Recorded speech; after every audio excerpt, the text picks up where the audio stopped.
Hello everyone, I am Ibadur Rahman and in this video I am going to explain question number 15 of exercise 11C, chapter name Coordinate Geometry of class 10 Mathematics. So let's start the video from question number 15. Write down the gradient and intercept on y-axis of the line x upon 3 y upon 4 is equal to 1. Means इस line का हमको gradient and intercept find करना है. तो gradient means as a slope find करना है. Slope का relation होता है minus coefficient of x upon coefficient of y. तो वहाँ से इंटरसेप्ट वो ग्रेडियंट मालूम हो जाएगा. बट स्लोप के लिए स्पेशली आपसे पूछा है find the intercept on Y axis. अगर एक्स एक्सिस का स्लोप फाइंड करना होता, वो इंटरसेप्ट फाइंड करना होता एंड वाई एक्सिस का इंटरसेप्ट फाइंड करना होता, तो हम simply x upon a plus y upon b से कंपेयर कर लेते तो हमको रिलेशन मिल जाता. So let's see the solution of question number 15. First asking that find the gradient of the line. So gradient means minus coefficient of x. x का coefficient क्या है 1/3 divided by coefficient of y 1/4. देखिए ये 1 into x/3 है ना. So coefficient x का क्या हो गया 1/3 and coefficient of y multiple of y as a 1/4. तो ये दोनों वैल्यू पुट कर दी. इसको सॉल्व कर लेंगे तो आपको ग्रेडियंट मालूम हो जाएगा 4/3. ये फोर्थ स्टेप का जो है वो न्यूमरेटर के पास, फर्स्ट के पास चला जाएगा and second and third as a denominator के फॉर्म में रहेगा. So 4/3 as a gradient. Next आपसे पूछा गया find the y intercept. Y intercept के लिए इस इक्वेशन को हमको कंपेयर करना होगा x upon a plus y upon b is equal to 1 से. तो जो a की वैल्यू होती है वो x इंटरसेप्ट को रिप्रेजेंट करती है एंड जो b की वैल्यू होती है वो y इंटरसेप्ट को रिप्रेजेंट करती है. इसका डायग्राम भी देख लेते हैं किस तरीके से बनेगा. सपोज ये आपका एक कार्टेशियन प्लेन होता और यहाँ पर कोई लाइन आपको कट कर रही होती दोनों एक्सिस को. तो जो ये लेंथ होती है इसको कहते हैं एक्स इंटरसेप्ट, इंडिकेट करते हैं as the value of A. Same as intercept on Y axis indicated by the B. So ये क्या होगा एक्स इंटरसेप्ट को रिप्रेजेंट करेगा यहाँ से लेकर यहाँ तक की लेंथ एंड ये आपको वाई इंटरसेप्ट को रिप्रेजेंट करेगा. So if x upon 3 plus y upon 4 is equal to 1 compared by x upon a plus y upon b is equal to 1. It's mean by comparison we get a is equal to 3 means it is equal to x intercept. x is equal a is equal to 3 and b is equal to 4. y is called y intercept. आपसे question में सिर्फ y intercept पूछा था तो ये answer आएगा आपका y intercept as a 4 and gradient minus 4/3. But suppose question में दोनों कह दिया जाता है x intercept and y intercept दोनों बताइए तो एक्स इंटरसेप्ट 3 हो जाता है एंड वाई इंटरसेप्ट आपका 4 हो जाता. इस तरीके से क्वेश्चन बनते हैं. अब इसी क्वेश्चन में थोड़ा सा हम एक स्टेप और आगे चले जाते हैं. सपोज आपको रिजल्ट मिल गया x a is equal to 3 and b is equal to 4. अगर ये लेंथ पूछ ली जाती यहाँ से लेकर यहाँ तक की लेंथ क्या होगी तो हम पाइथागोरस थ्योरम का यूज़ करते 3 square plus 4 square is equal to 5 square. हमको ये रिजल्ट मिल जाता है. ये लेंथ कितनी आ जाती है एज ए 5 आ जाती है. बट वो अभी पूछा नहीं है. इन केस किसी क्वेश्चन में पूछता है तो आप इसको इस तरीके से लगा सकते हैं. Now next question. Now question number 16. Lines 2x minus b y plus 5 is equal to 0 and ax plus 3y is equal to 2 are parallel. Find the relation connecting a and b. आपको ऐसा relation बनाना है जो a और b को आपस में connect कर रहा हो. जाहिर सी बात a जो है वो आपका सेकेंड इक्वेशन में दिया गया है और b जो है आपको फर्स्ट रिलेशन में दिया गया. तो कोई ऐसा रिलेशन बनाइए कि ये दोनों a एंड b आपस में कनेक्ट हो जाए और एक कंडीशन ये दी गई है कि दोनों लाइन आपकी पैरेलल है. So we know that when two lines are parallel their slopes are also equal. Means इनका स्लोप या ग्रेडियंट क्या होगा सेम होगा. मीन्स इसका स्लोप हम फाइंड कर लेंगे m1 मिल जाएगा, इसका स्लोप m2 मिल जाएगा और अगर पैरेलल लाइन्स है तो दोनों स्लोप को हम इक्वेट कर देंगे तो वहाँ से हमको जो भी रिलेशन मिलेगा वो ये a एंड b के फॉर्म में आएगा. So let's see the solution of question number 16 first part. Look here these two equation of lines are given.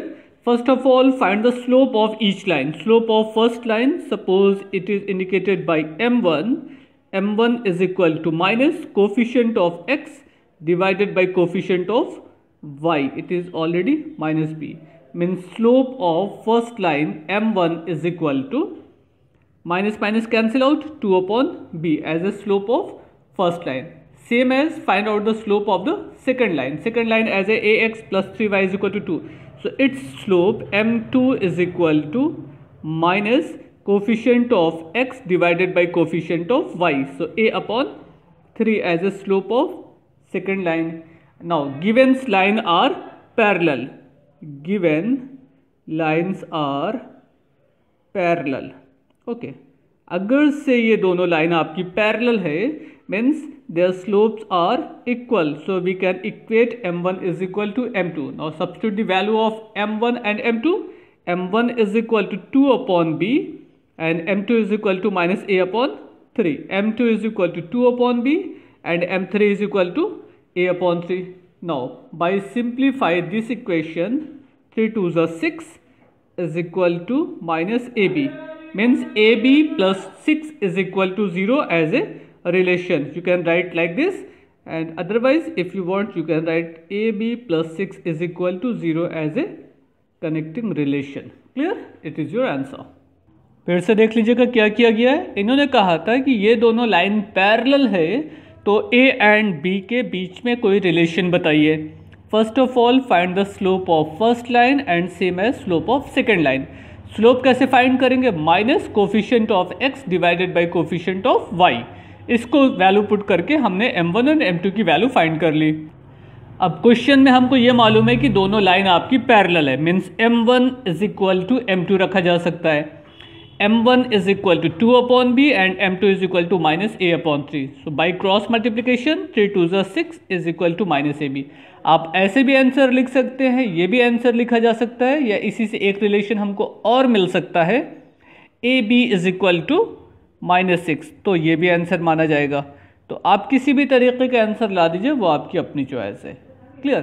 Now move on second part of question number 16.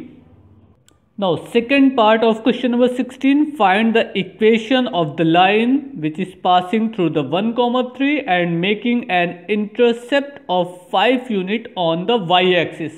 ये y intercept को represent कर रहा है और बाकी इस पॉइंट से आपकी लाइन पास हो रही है. So let's see the solution of second part of question number 16. देखिए ये चीज़ें आपको मालूम है. अब ये बहुत सा मेथड है इस क्वेश्चन को सॉल्व करने का. अगर हम ये सपोज कर लें, suppose equation of line is equal to y is equal to mx plus c.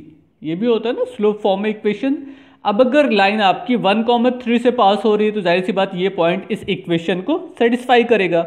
और ये y इंटरसेप्ट दिया, y इंटरसेप्ट का मतलब हो गया इसको हम लोग c से रिप्रेजेंट करते हैं, तो ये c की वैल्यू सपोज की जा सकती है.